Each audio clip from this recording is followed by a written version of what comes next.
finishes off in style.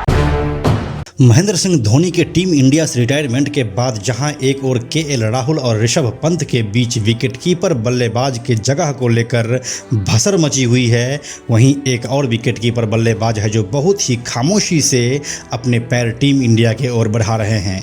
इस खिलाड़ी का नाम है संजू सैमसन। संजू सैमसन इंडिया में क्रिकेट प्रेमियों के लिए कोई नया नाम नहीं है। आईपीएल का स्टार है संजू सैमसन, राजस्थान रॉयल्स का जान है संजू सैमसन। लेकिन इस खिलाड़ी को टीम इंडिया में लगातार ना देख पाने का मलाल हम जैसे आम लोगों को ही नहीं बल्कि आनंद महिंद्रा जैसे खास लोगों को भी है। आखिर ऐसा क्या है कि संजू सैमसन इतनी बेहतरीन परफॉर्मेंस के बाद भी टीम इंडिया में लगातार जगह नहीं बना पा रहे हैं और लोग केएल राहुल और ऋषभ पंत के बीच इनको कहीं भूल जा रहे हैं। क्या है संजू सैमसन का पिछला इतिहास और कैसे पहुंचे वो इस मकाम पर, यही देखेंगे हम आज के इस वीडियो में पूरे विस्तार से। नमस्कार, मेरा नाम है प्रशांत और आप देख रहे हैं बेजोड़ क्रिकेट का यूट्यूब चैनल। संजू सैमसन के अब तक के जर्नी को देखने के लिए हमने इस वीडियो को 3 भाग में बांट दिया है। पहले हम करेंगे संजू सैमसन के डोमेस्टिक क्रिकेट की बात, फिर आएंगे उनके इंटरनेशनल करियर पर और लास्ट में शुरू होगी आईपीएल की धमाकेबाजी। तो आइए शुरू करते हैं डोमेस्टिक सर्किट से। संजू सैमसन का जन्म 11 नवंबर 1994 को केरल की राजधानी तिरुवनंतपुरम के नज़दीक समंदर किनारे बसा एक छोटा सा गांव पुल्लुविला में हुआ था। उनके पिताजी के पास दिल्ली पुलिस में कांस्टेबल की नौकरी थी, इसीलिए वो पूरे परिवार के साथ दिल्ली में ही रहते थे। संजू सैमसन का एक छोटा भाई भी है जिसका नाम है साइली सैमसन। संजू के पिताजी सैमसन विश्वनाथ उन दोनों भाई को दिल्ली में ही पढ़ाई के साथ साथ क्रिकेट की भी ट्रेनिंग दे रहे थे। लेकिन जब सब कुछ सही होने के बावजूद भी दिल्ली के अंडर 13 टीम में उनका सिलेक्शन नहीं हुआ तो उनके पिताजी ने दिल्ली पुलिस की नौकरी से वॉलेंटियरी रिटायरमेंट लिया और पूरे परिवार के साथ वापस केरल चले गए। केरल में संजू को ट्रेनिंग के लिए बीजू जॉर्ज के पास भेजा गया।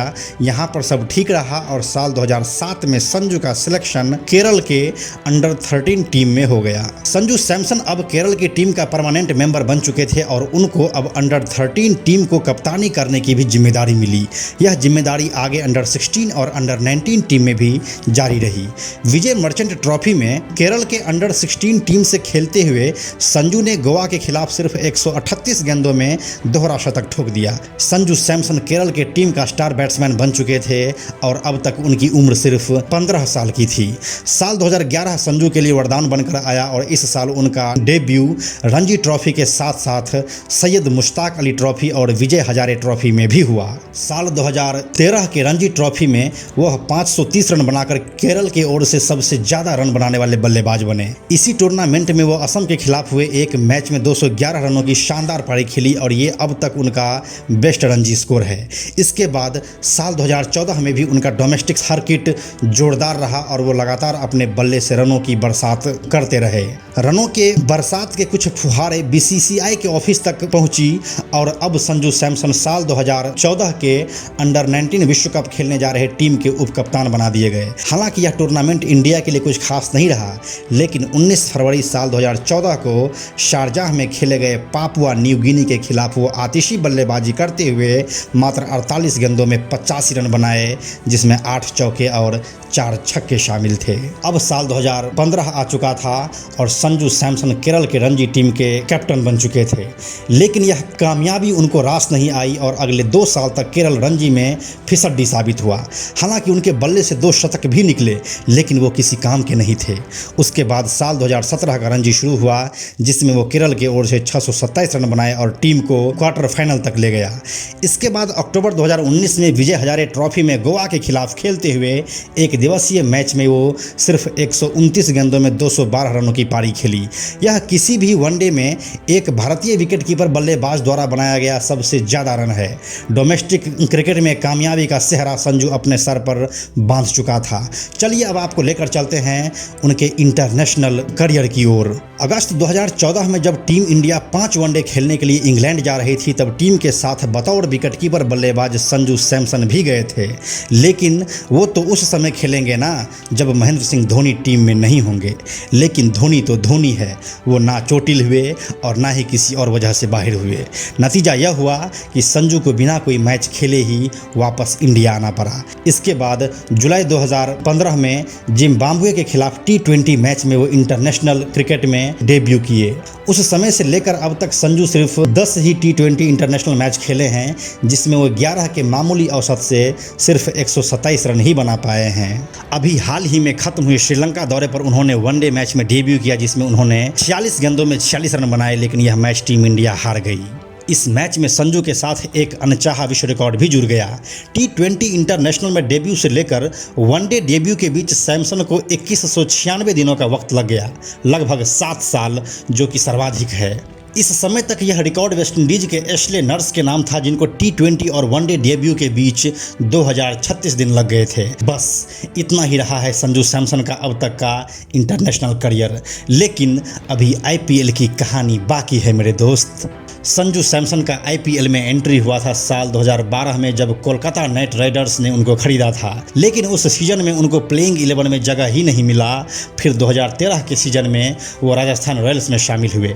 अपने दूसरे ही मैच में वो बल्लेबाजी करते हुए RCB के खिलाफ 41 गेंदों में 63 रन ठोक दिए। ऐसा करने वाले वो IPL के सबसे कम उम्र के बल्लेबाज बने। हालांकि बाद में उनका यह रिकॉर्ड राजस्थान के ही रियान पराग ने तोड़ दिया। सैमसन का यह सीजन बेहतर रहा और वो 206 रन बनाने के साथ ही 6 स्टंपिंग भी किए। उसी समय लग गया था कि कोई नया स्टार आ गया है। साल 2013 के सीजन के लिए संजू को best young player of the season का अवार्ड भी मिला। इसके बाद वो साल 2014 और 15 में भी राजस्थान रॉयल्स के लिए ही खेले। फिर जब मैच फिक्सिंग के चलते राजस्थान रॉयल्स और चेन्नई सुपर किंग्स पर बैन लगा, उस समय साल 2016 में संजू दिल्ली डेयरडेविल्स में चले गए और उस सीजन में वो 291 रन बनाए। फिर साल 2017 के IPL सीजन के 9वें मैच में राइजिंग पुणे सुपर जायंट्स के खिलाफ खेलते हुए संजू IPL के इतिहास का पहला शतक बनाए। इस मैच में वह 63 गेंदों में 102 रनों की इनिंग खेली थी, जिसमें 8 चौके और 5 छक्के शामिल थे। इस तरह वो इस सीजन में 386 रन बनाकर दिल्ली डेयरडेविल्स की ओर से सबसे ज़्यादा रन बनाने वाले बल्लेबाज बने। साल 2018 के सीजन में राजस्थान रॉयल्स ने वापस उनको अपनी टीम में शामिल किया। वो लगातार बेहतरीन परफॉर्मेंस दिए जा रहे थे और फिर साल 2019 के सीजन में वो एक बार फिर से IPL का शतक लगाए। यह शतक सनराइजर्स हैदराबाद के खिलाफ आया था, जब संजू ने 55 गेंदों पर 102 रन बनाए, जिसमें 10 चौके और 4 छक्के शामिल थे। हालांकि यह मैच राजस्थान रॉयल्स हार गया था। साल 2020 का सीजन भी संजू के लिए कमाल रहा और वो शुरुआत ही किए CSK के खिलाफ 32 गेंदों में 74 रन बनाकर, जिसमें वह 9 छक्के लगाए थे। उसी सीजन में राजस्थान रॉयल्स ने IPL के इतिहास का सबसे बड़ा रन चेज किया, जब उसने पंजाब किंग्स के खिलाफ 42 गेंदों पर 85 रन ठोककर 4 चौके और 7 छक्के जड़कर 223 रनों का टारगेट चेज किया था। इस सीजन भी संजू सैमसन राजस्थान रॉयल्स के लिए टॉप स्कोरर रहे और साथ ही 100 IPL में खेलने वाले सबसे कम उम्र के खिलाड़ी भी बने। साल 2021 में राजस्थान रॉयल्स ने उनको अपनी टीम का कैप्टन बना दिया। यह संजू सैमसन के लिए बहुत ही इमोशनल मोमेंट था। इसको संजू ने सेलिब्रेट किया अपने ओपनिंग मैच में सेंचुरी लगाकर, जब उसने पंजाब किंग्स के खिलाफ 63 गेंदों में 119 रन बनाए और मैच को आखिरी गेंदों तक ले गया। लेकिन संजू का यह संघर्ष काम नहीं आया और राजस्थान रॉयल्स इस मैच को 4 रनों से हार गया। IPL के कैप्टन के रूप में अपने पहले ही मैच में सेंचुरी जमाने वाले वह पहले खिलाड़ी बने। IPL का यह सीजन अभी समाप्त नहीं हुआ है और सितंबर से संजू सैमसन का जलवा फिर से मैदान पर देखने को मिलेगा। इन सब से अलग अगर बात करें तो संजू सैमसन अपना खुद का एक स्पोर्ट्स एकेडमी भी चलाते हैं। और अगर पर्सनल लाइफ की बात करें तो संजू ने साल 2018 में अपनी गर्लफ्रेंड चारुलता से शादी की। अब देखने वाली बात यह है कि KL राहुल और ऋषभ पंत वाले जंग में संजू सैमसन खुद को कहां तक पहुंचा पाते हैं। तो यही थी संजू सैमसन की अब तक की पूरी कहानी। यह वीडियो अगर आपको अच्छी लगी है तो इसे लाइक और शेयर करें। अपना फेवरेट पार्ट, कोई सलाह या सुझाव है तो हमें कमेंट सेक्शन में बताएं। हम ऐसे ही वीडियोज़ लेकर आते रहते हैं, इसीलिए चैनल को सब्सक्राइब करके नोटिफिकेशन बेल ज़रूर ऑन कर लें। Thank you so much.